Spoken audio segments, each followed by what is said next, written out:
Hand painted hand painted hand painted. इधर देखो सिर्फ यही दुपट्टा नजर आ रहा है। यू नो कि ये दुपट्टा भी कितना ट्रेंड में है। और इस ईद मैंने भी फैसला कर लिया अपने लिए एक दुपट्टा बनाने का।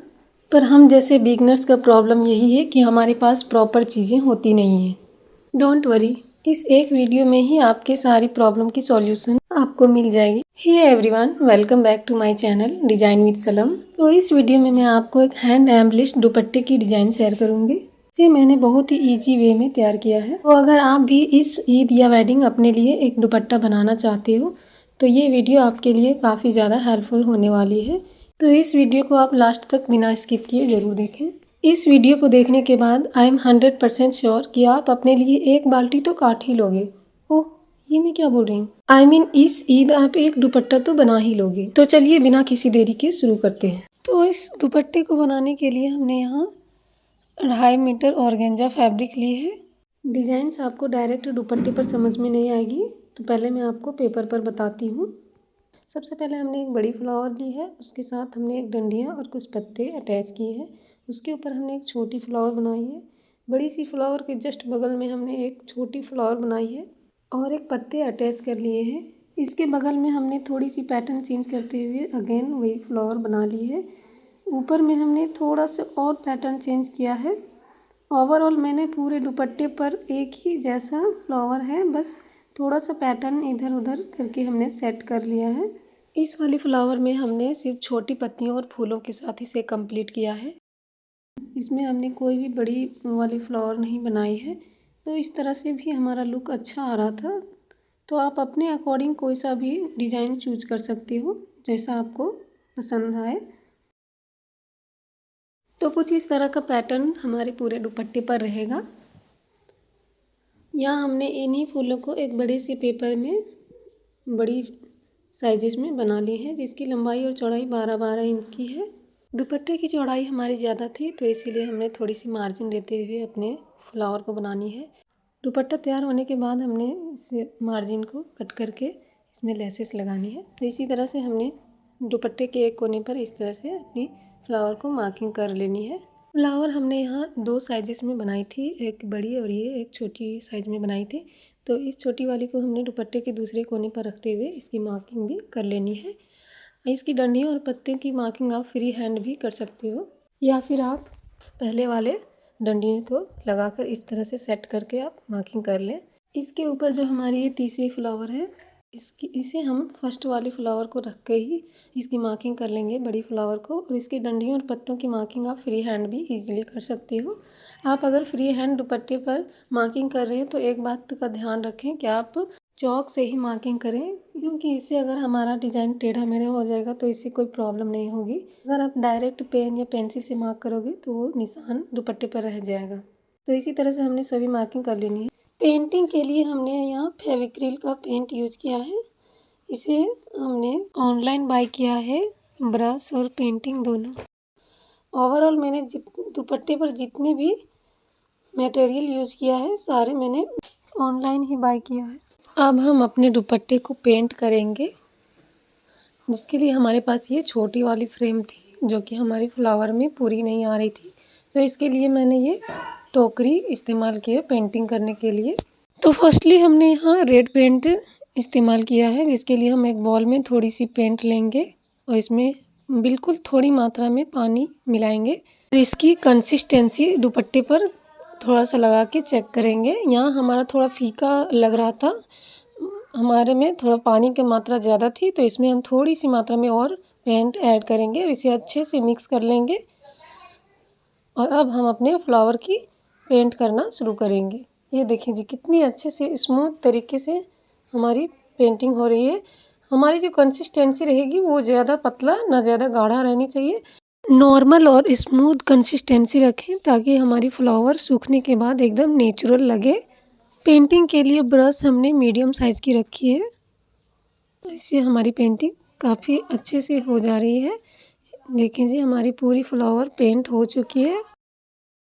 अब इसी तरह से हम अपनी लीफ और डंडियों की पेंट भी कर लेंगे। फ्लावर सूखने के बाद ही इसे टोकरी से निकालें।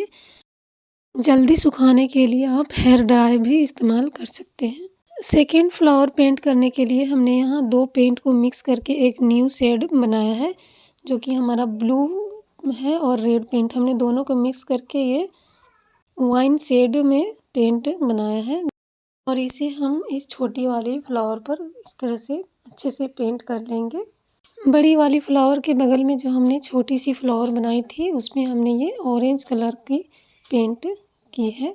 आप अपने अकॉर्डिंग कोई सा भी पेंट चूज कर सकते हैं। नेक्स्ट फ्लावर बनाने के लिए भी हमने 2 कलर मिक्स करके एक न्यू शेड बनाया है। एक हमने पिंक कलर की थोड़ी सी मात्रा लेनी है और दूसरी हमने मेहंदी कलर वाली थोड़ी सी मात्रा लेनी है। इन दोनों को मिलाकर इसमें थोड़ी मात्रा में पानी ऐड करेंगे, इसकी कंसिस्टेंसी थोड़ी थिन करने के लिए। ब्राउन कलर हमारे पास अवेलेबल नहीं थी, तो इसीलिए हमने 2 शेड को मिक्स करके ये कलर बना लिया है। ऐसे हम अपने फ्लावर पर अच्छे से पेंट कर लेंगे। बड़ी वाली फ्लावर के ऊपर ये जो छोटी वाली फ्लावर थी इसमें अगेन हमने ये ऑरेंज कलर यूज किया है।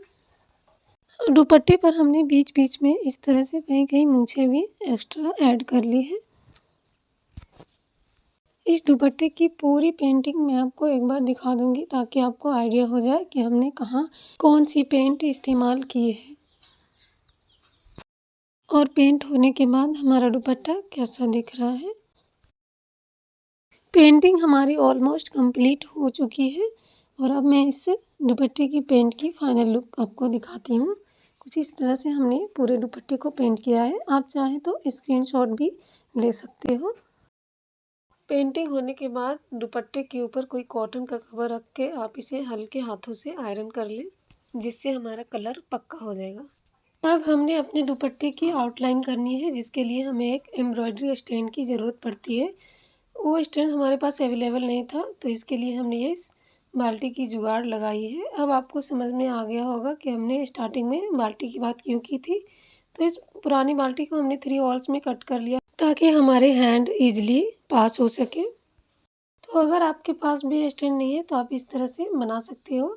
अब हमने अपने फर्स्ट वाले फ्लावर की आउटलाइन करनी है। इसके लिए हमने एक इलास्टिक से इसे अच्छे से सिक्योर कर लिया है।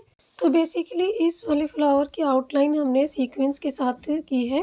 तो हमने पहले एक सीक्वेंस लेनी है और उसके जस्ट पीछे जो हमने सीक्वेंस लगाई थी उसमें हमने अपने नीडल को डालना है।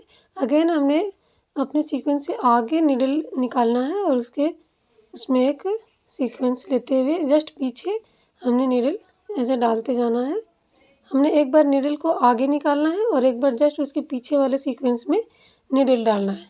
तो इसी तरह से इसकी आउटलाइन पूरी हमने कर लेनी है। अगर आप बिगनर्स हो, आपको आरी नीडल नहीं आती, तो आप इस तरह से आउटलाइन कर सकते हो। सेकेंड फ्लावर की आउटलाइन हमने कट बीड्स और आरी नीडल से की है। इसके लिए हमने एक नॉर्मल थ्रेड लिए है, आप जरी थ्रेड भी यूज कर सकते हो। तो फर्स्टली हमने अपने धागे को इस तरह से फिंगर से पकड़नी है और हम नीडल से धागे को ऊपर की तरफ खींचना है। सबसे पहले हम 2 या 3 चेन स्टिच करेंगे। नीडल से हमने सेकेंड वाला धागा ऊपर की तरफ लाना, फर्स्ट वाले धागे के बीच से निकालते हुए चेन को स्टिच कर लेनी है। देख सकते हैं आप इस तरह से 2 या 3 चेन स्टिच कर लें ताकि हमारा धागा वहाँ फिक्स हो जाए और हमें आगे वर्क करने में प्रॉब्लम ना हो। अब हमने एक कटदाना लेनी है और इस तरह से धागे को पहले ऊपर लानी है और पहले वाले धागे से ऐसे निकालते जाना है। फिर हमने एक कटदाना लेनी है, इसे हमने धागे में गिराना है और इसे इस तरह से निकालते जाना है। स्टार्टिंग में आपको एक एक कट बिट ही लेकर लगानी है ताकि आप आराम से इजीली सीख सको। अगर आपसे एक कट बिट लगने लगती है देन फिर आप 2-2 कट बिट्स नीडल में फिल कर लें, जैसे मैं ऐसे कर रही हूँ। मैंने भी ये कट बीट्स वाली वर्क इसी दुपट्टे पे सीखी है और मैं अपनी एक्सपीरियंस ही शेयर कर रही हूँ क्योंकि ये मेरी फर्स्ट हैंड पेंटेड दुपट्टा है और यूट्यूब पर ये मेरी सेकेंड वीडियो है। तो अगर आप मेरे चैनल पर नए हो तो मेक श्योर कि आप मेरे चैनल को ज़रूर से सब्सक्राइब कर लें। तो हमने ऐसे ही पहले एक करदाने को ट्राई करनी है, देन फिर हमने 2-2 करके और फिर 3-3 करके, या फिर आप पूरे नीडल भर भर के आप ऐसे लगाते। करदाने को लगाते टाइम आप तो एक ध्यान रखें कि आप अगर पूरे नीडल में बीड्स को भर लिए हैं तो आप मिडिल फिंगर से बीड्स को ऐसे दबा के रखें ताकि हमारा दाना गिरे नहीं। एक एक करके हमने एक दाना नीचे छोड़ना है और उसी फिंगर से धागे में गिराते जाना है। करदाने को आप फिंगर से अच्छे से दबा के रखें, नहीं तो आपका करदाना ऐसे गिर सकता है। बीड्स के अलावा आप पर्ल्स से भी इसकी आउटलाइन कर सकते हो। आउटलाइन हमारी कंप्लीट हो चुकी है। हमने सभी फ्लावर में अलग अलग पैटर्न के साथ अपनी आउटलाइन की है। कहीं हमने करदाने से, कहीं सीक्वेंस से, तो कहीं पर्ल्स के साथ हमने आउटलाइन की है। आप अपने अकॉर्डिंग किसी भी तरह से कर सकते हो। तो अब हम अपने दुपट्टे को एम्बेलिश करेंगे, जिसके लिए हमने ये नीडल लिया है और ये सीक्वेंस लिया है। सबसे पहले हमने एक सीक्वेंस डाल लिए है, उसके ऊपर हमने ये पर्ल्स, छोटे से पर्ल्स लगाने हैं और इसको इस तरह से नीडल से फिक्स कर लेंगे। सेम इसी तरह से हमने सीक्वेंस और पर्ल्स लेते हुए हमने इसकी चारों साइड इसकी फिलिंग कर देनी है कुछ इस तरह से। एक लेयर हमारा लग चुका है, से इसी तरह से हमने सेकेंड लेयर भी चारों साइड लगा लेनी है।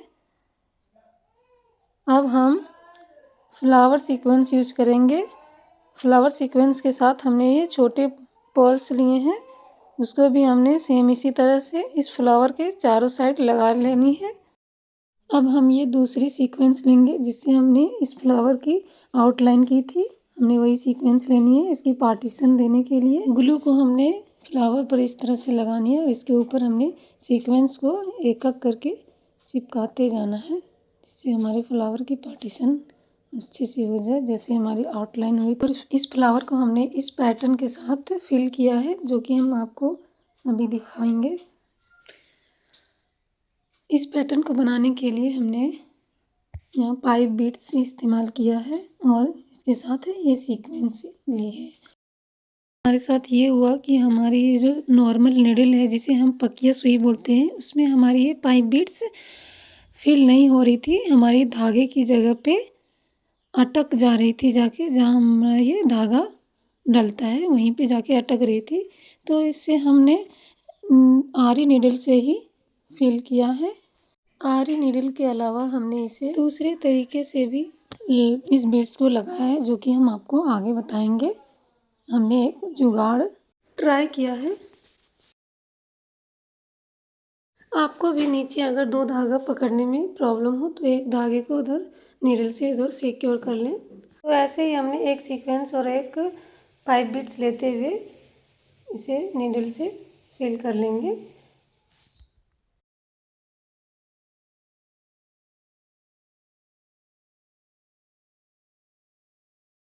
और हमने नोट जो हमने लगानी है वो 2 नोट लगानी है, क्योंकि एक नोट लगाने से हमारी ये बीड्स निकलने लगती है, तो इसीलिए हमने 2 नोट लगानी है। आरी नीडल से इस बीड्स को लगाने में थोड़ी टाइम कंज्यूमिंग है, तो हम ज़्यादा नहीं, बस 2-4 बीड्स ही इस आरी नीडल से लगाएंगे, ताकि आपको ऑप्शंस मिल जाए। या तो आप आरी नीडल से इस बीड्स को लगाएं या फिर हमने जो ये दूसरा तरीका जो बता रही हूँ इससे। तो ये दूसरा तरीका हमारे माइंड में कुछ इस तरह से आया। हमारे पास ये 2 आरी नीडल थे, जो कि हमारा एक टूट गया और इस नीडल में हमारी ये पाइप बीट्स आराम से इंसर्ट हो जा रही थी। तो इसे हमने कुछ इस तरह से जुगाड़ किया कि हमने ये थ्रेड लेकर इस नीडल के आधे हिस्से पर हमने इस ग्लू के साथ इसको चिपका लिया, ताकि हमारे ये बीड्स आराम से इंसर्ट हो जाए और कहीं भी अटके ना। तो इस तरह से हमने इस नीडल में ग्लू को लगा लेनी है और इस धागे को बिल्कुल हल्के हाथ से एक बार राउंड करके इस तरह से चिपका लेनी है। ज़्यादा राउंड नहीं करना है, तो ज़्यादा राउंड करने से हमारा धागा थोड़ा मोटा हो जाएगा और फिर बीड्स अटकने लगेगी। हमने एक बार ही राउंड करके इसे अच्छे से चिपका लेनी है। अब हमने इस धागे को 2 लेयर में रखनी है ताकि हमारा थोड़ा मज़बूत हो जाए। तो दूसरा लेयर हमने ये जो हमने धागा चिपकाया था नीडल के जस्ट थोड़ा नीचे करके हमने दूसरे हिस्से को भी इस तरह से चिपका लेनी है ताकि हमारा जो धागा है वो डबल हो जाए और हमारी बीड्स जो है अच्छे से मज़बूती के साथ लगे।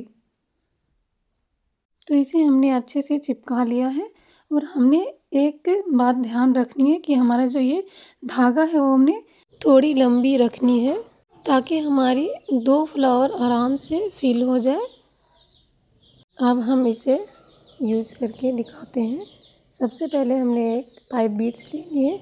यहाँ हमने हल्के हाथों से बीड्स को अंदर नीडल के अंदर डालने हैं और उसके साथ एक सीक्वेंस लेनी है और इसे एकदम आराम से लगाते जाना है। इस तरह लगाने से हमारी बीड्स आरी नीडल की अपेक्षा जल्दी लग जाती है और इसमें हमें बार बार नोट नहीं लगानी होती।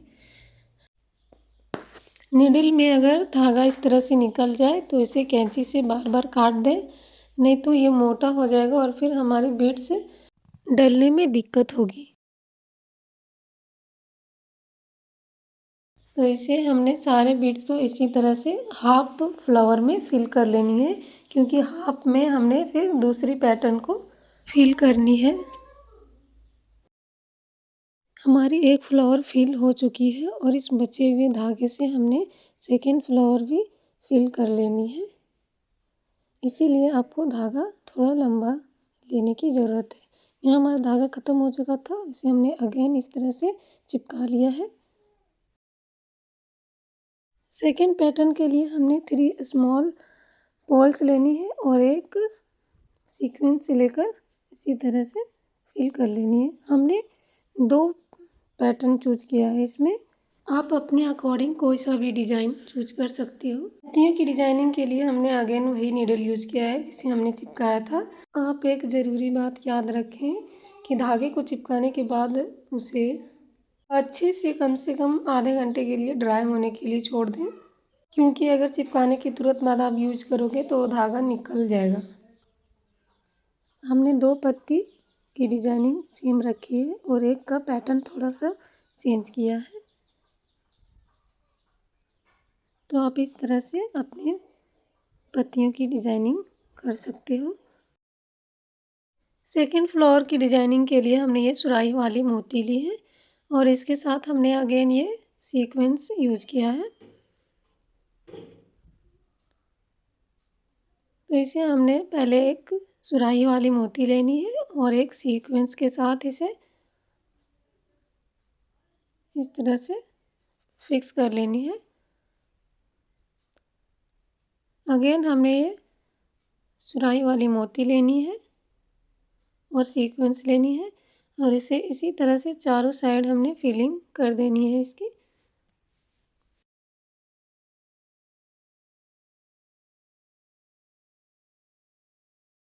अब हमने बीच में से नीडल निकालनी है और एक स्मॉल पॉल्स लेकर इसके बीच में लगा लेंगे और इसमें हमने अगेन वही पैटर्न से पूरे फ्लावर को फिल कर लिया है। इसकी डिजाइनिंग के लिए हमने ये फ्लावर सीक्वेंस ली है और इसे हम नीडल से इस तरह से लगा लेंगे। इसको चारों साइड हमने एक सीक्वेंस और एक छोटी पॉल्स लेकर इसकी पूरे चारों तरफ इसकी फिलिंग कर देंगे इस तरह से। अगेन हमने ये फ्लावर सीक्वेंस लेनी है और इसे पूरे में लगा लेनी है।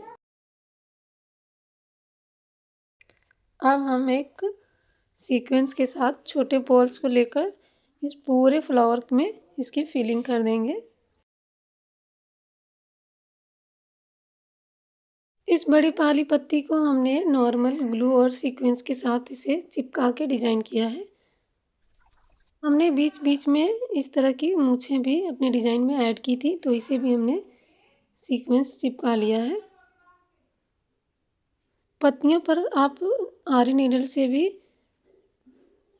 बीड्स को लगा सकती हो और जो हमने धागा चिपका के बताया था आप ऐसे भी लगा सकती हो। इस छोटी वाली फ्लावर की डिज़ाइनिंग के लिए हमने नॉर्मल नीडल लेनी है और एक सुराही वाली मोती और एक सीक्वेंस के साथ इसे लगा लेनी है। हमने यहाँ 3 मोती लगानी है एक साथ और इसके बीच में हमने एक सीक्वेंस और एक मोती लगा लेनी है। अब अगेन हमने वो पहले वाला पैटर्न ही फॉलो करके इसको पूरे में भर लेनी है।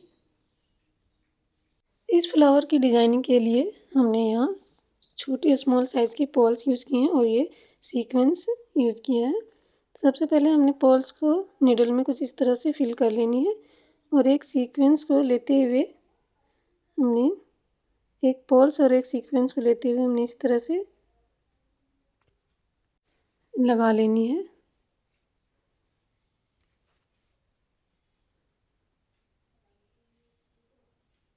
हमने अगेन एक सीक्वेंस लेनी है और एक पॉल्स छोड़ते जाना है।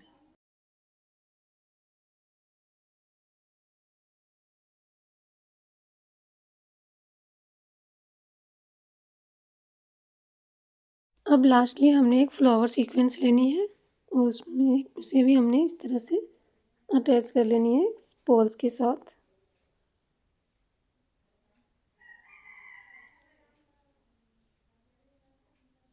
इसी तरह से हमने ये 3 पैटर्न बनाना है। ये फ्लावर हमारा पूरा हो चुका है और डंडियों पर हमने ग्लू के साथ पूरे सीक्वेंस को चिपका लिया है। इस बड़ी सी पत्ती की डिज़ाइनिंग के लिए हमने यहाँ 3 स्मॉल पर्ल्स के साथ एक सीक्वेंस लेकर इसे इस शेप में लगा लेनी है। हमने नॉर्मल नीडल से आप आराम से इजीली लगा सकते हो।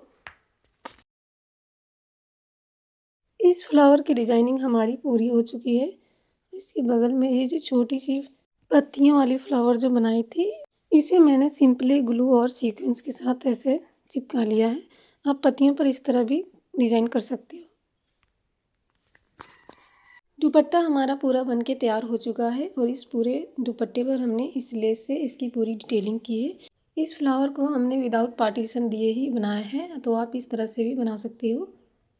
तो इस पूरे दुपट्टे की लुक मैं आपको एक बार दिखा देती हूँ ताकि आपको आइडिया हो जाए कि हमने कहाँ क्या चीज़ यूज़ किया है और इसकी डिज़ाइनिंग कैसे की है, क्योंकि ऑलरेडी हमारी वीडियो बहुत ज़्यादा लंबी हो चुकी है, तो इसीलिए आप देख के आइडिया लगा सकते हो। तो अगर आपको मेरी ये वीडियो थोड़ी सी भी अच्छी लगे देन प्लीज़ आप मेरे चैनल को लाइक शेयर एंड सब्सक्राइब ज़रूर से कर लें।